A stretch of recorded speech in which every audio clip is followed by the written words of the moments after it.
Bueno, estamos en un momento, ¿no?, como que la economía social está de moda.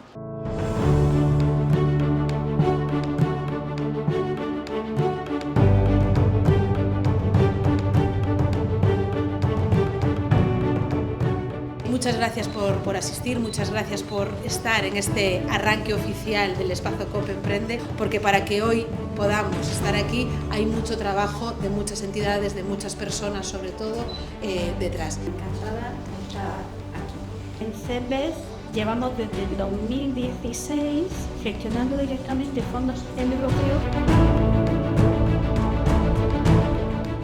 O fin último do programa, como ben dixo Isabel, un programa de emprendemento é a creación de emprego. A creación e o impulso do autoemprego en cooperativa.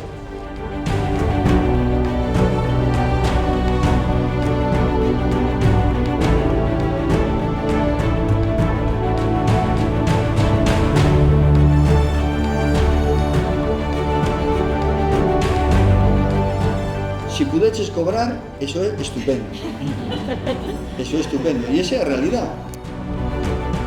E unha vez que decidimos emprender todo isto e vimos que era complicadísimo porque é super difícil, foi Urdime, que para nos é referencia, que nos dixo falade con Espacio COP, que senón ides pedir papas.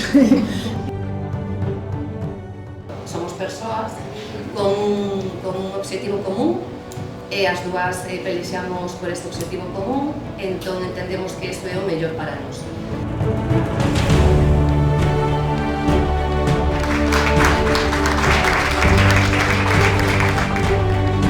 Isabel, habéis acertado muy bien designando a Espacio COP como la ejecutora de este programa de emprendimiento. Os damos desde la Xunta de Galicia nuestro agradecimiento y estamos seguros de que va a ser un éxito, como así ya fueron las jornadas anteriores.